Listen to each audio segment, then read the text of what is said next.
আসসালামু আলাইকুম ওয়া রাহমাতুল্লাহি ওয়া বারাকাতুহু হামিদাও ওয়া মুসাল্লিয়ান আম্মা বা'দ।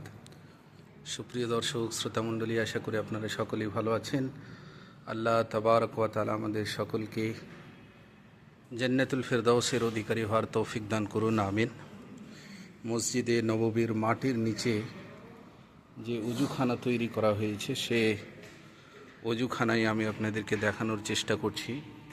এখানে প্রথম নম্বর বিষয়ে লক্ষ্য করুন যে পরিষ্কার পরিচ্ছন্নতা কত বেশি এবং পরিষ্কার পরিচ্ছন্নতা কত ভালো, আলহামদুলিল্লাহ। দ্বিতীয় নম্বর বিষয় হচ্ছে যে মাটির নিচে আছে বলে গরম হবে, এজন্যই এখানেও কিন্তু এসির ব্যবস্থা করা হয়েছে, না হলে প্রচণ্ড গরম হতো। এই প্রচণ্ড গরম কিন্তু এখানে অনুভব হয় না মাটির নিচে। তিন নম্বর কথা হচ্ছে যে এমনভাবে এই ট্যাপগুলোকে রাখা হয়েছে পানি অপচয় হবে না। আল্লাহ রাব্বুল আলামিন কোরআনুল কারীমের মধ্যে বলেছেন, যারা অপচয় করে তারা হচ্ছে শয়তানের ভাই। সুতরাং যাতে করে পানি অপচয় না হয় এবং আমরা শয়তানের ভাই হওয়া থেকে বেঁচে থাকি, এর জন্য এই ট্যাপগুলো এমন সিস্টেমে করা হয়েছে যে পানি অপচয় হবে না।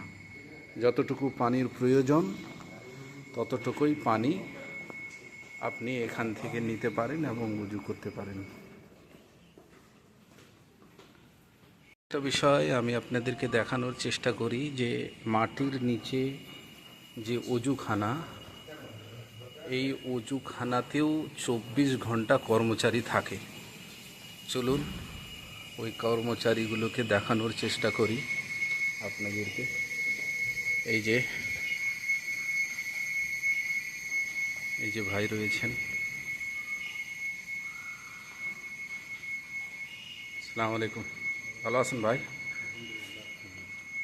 তো এখানেও 24 ঘন্টা কর্মচারী থাকে। দেখলেন আমি যাকে সালাম করলাম, উনি হচ্ছেন আজকের এখনকার ডিউটিম্যান, ডিউটি দিচ্ছেন, আলহামদুলিল্লাহ। এবং পরিষ্কার করার জন্য উন্নত মানের মেশিনও রয়েছে। এই যে মেশিনটি আপনারা দেখতে পাচ্ছেন। আর নিচে যে সমস্ত ভাইয়েরা কাজ করেন বা যিনারা সরকারি লোক আছেন, তাদের জন্য ওয়াইফাইয়েরও ব্যবস্থা রয়েছে। এই যে দেখুন, ওয়াইফাই সিস্টেম।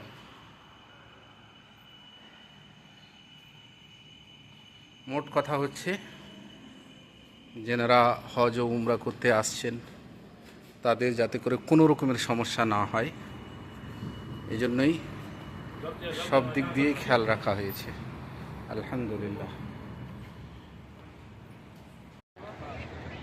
আর যে অজুখানাটি মাটির নিচে করা হয়েছে, যার ভিডিও আমি আপনাদের সামনে দেখানোর চেষ্টা করেছি, এটা হচ্ছে 209 নম্বর অজুখানা। 209 নম্বর অজুখানা। চলমান সিঁড়ির মধ্য দিয়ে মাটির নিচে নামতে হয়। মাটির নিচে একতল, দ্বিতল, কোনোটাতে 3 তল পর্যন্তও অজুখানার ব্যবস্থা করা হয়েছে।